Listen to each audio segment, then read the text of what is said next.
Hi, welcome back to the Pot Smoker's Bible. My name is Zion. I'm the author of the Pot Smoker's Bible, which contains the prophetic book of Zion, where I get my name, where pot smokers and drug users get their identity, and we're all become a nation. It's also where we get our heritage.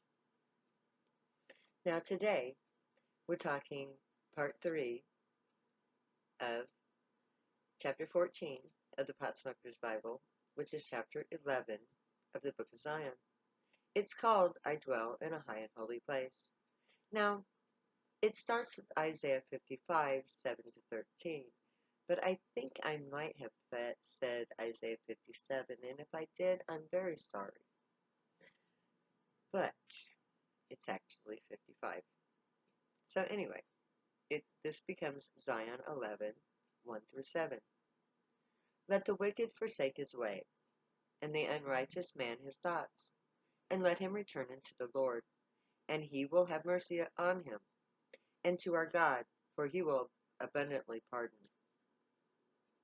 For my thoughts are not your thoughts, neither are your ways my ways, saith the Lord. For as the rivers are higher than the earth, so are my ways higher than your ways, and my thoughts than your thoughts.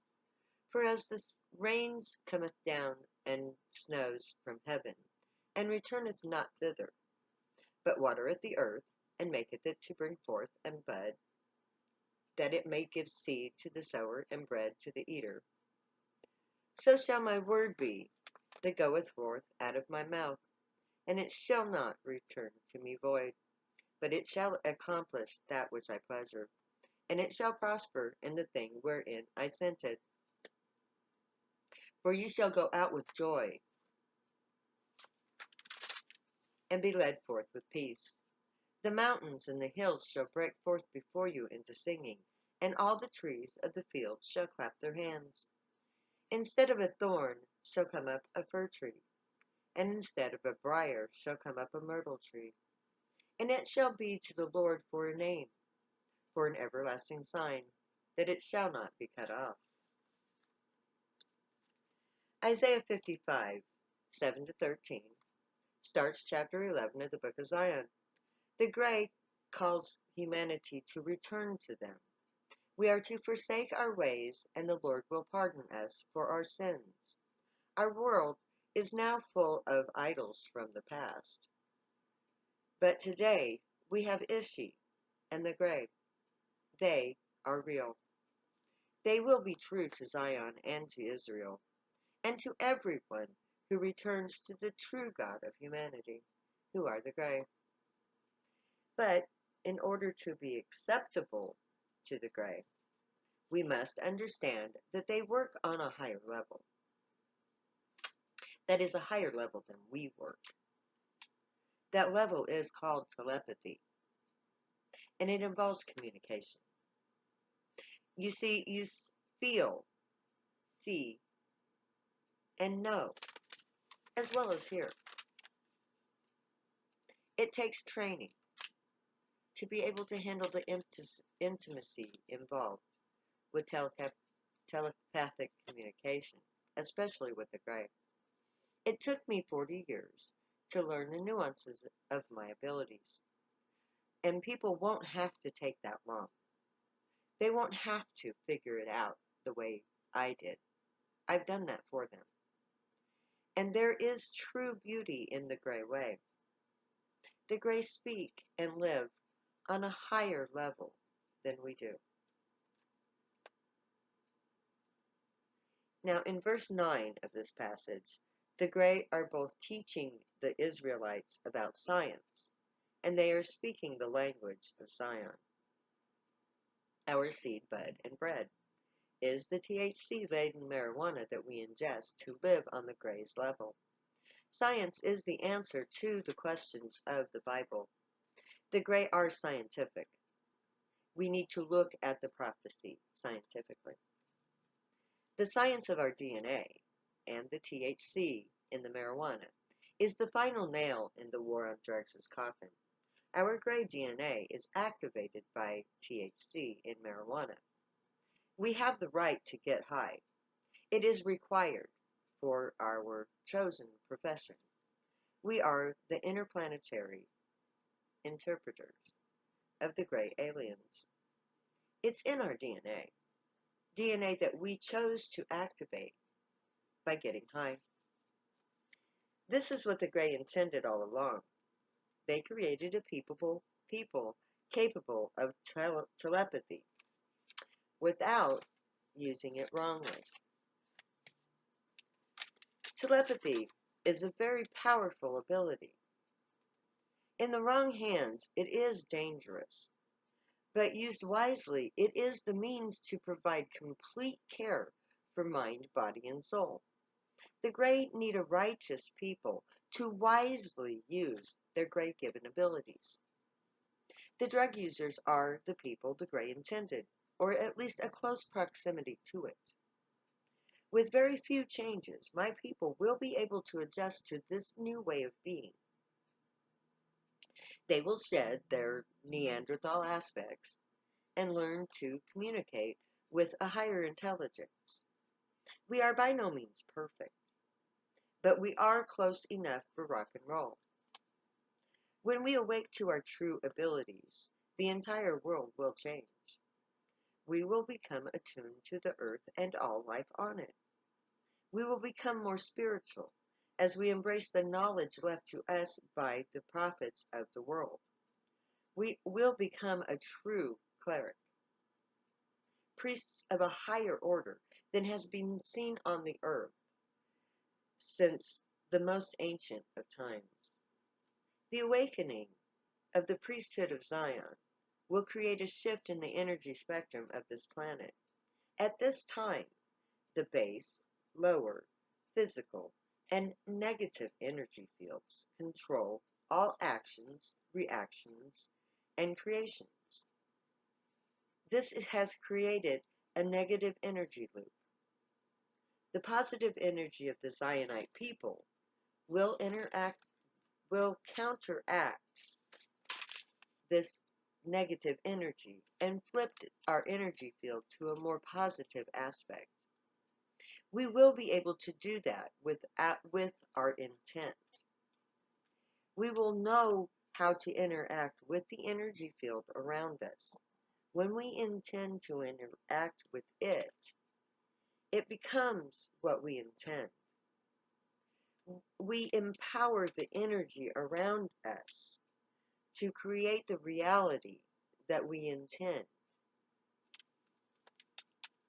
It is because of this ability that my people had to be subjected to so much pain and suffering.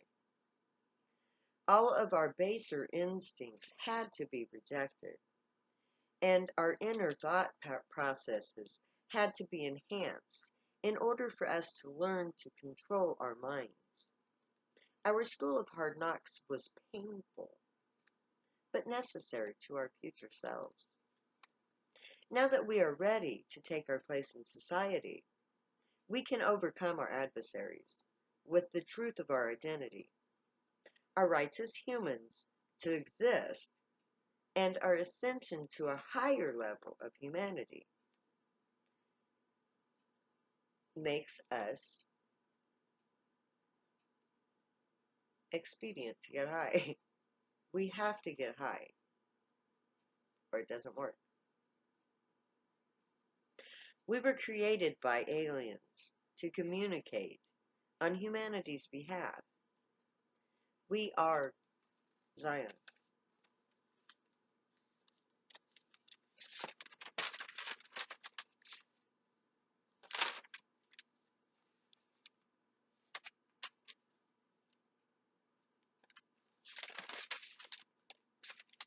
When we are created, our joy will be as great as our suffering. Our new reality and the possibilities of the future will make us forget our past. We will rejoice in our good fortune, earned by our own efforts, our rightful reward for overcoming a very negative world.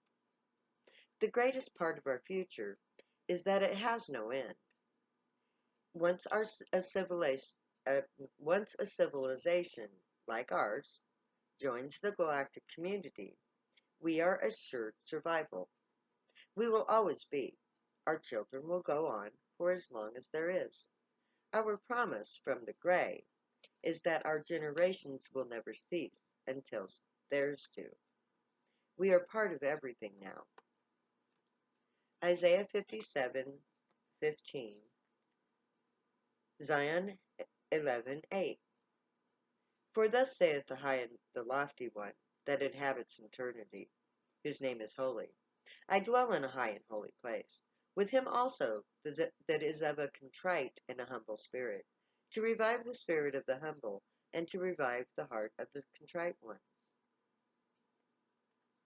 Isaiah 57:15 expands on the telepathy passages.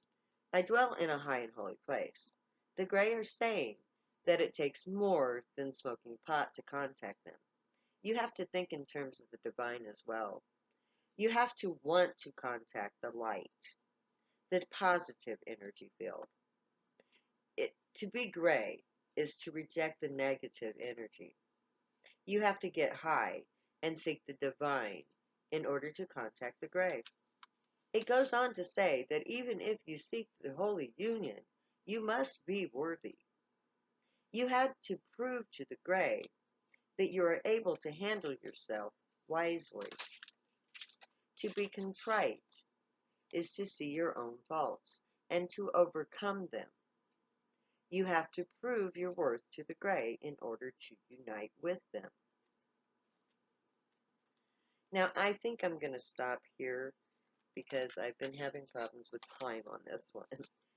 So, tomorrow we're going to take up with Psalms 51:17 to 19, or at least later. Okay, so I want you guys to stay happy and high. And I mean that because to keep a positive, happy emotion going is to create positive energy, which counteracts the negativity of the society that we live in. Every time you have a negative thought, you add to the negativity of the world around you. So if you keep a positive, happy vibe going, then you're going to make your world a lot better, and the world of all those around you that much better too. Remember, happiness is contagious, so let's spread the joy. Okay? So, may the gray bless you, guide you, and protect you. Stay happy and high. I love you all, and I will say later because I'll never say goodbye.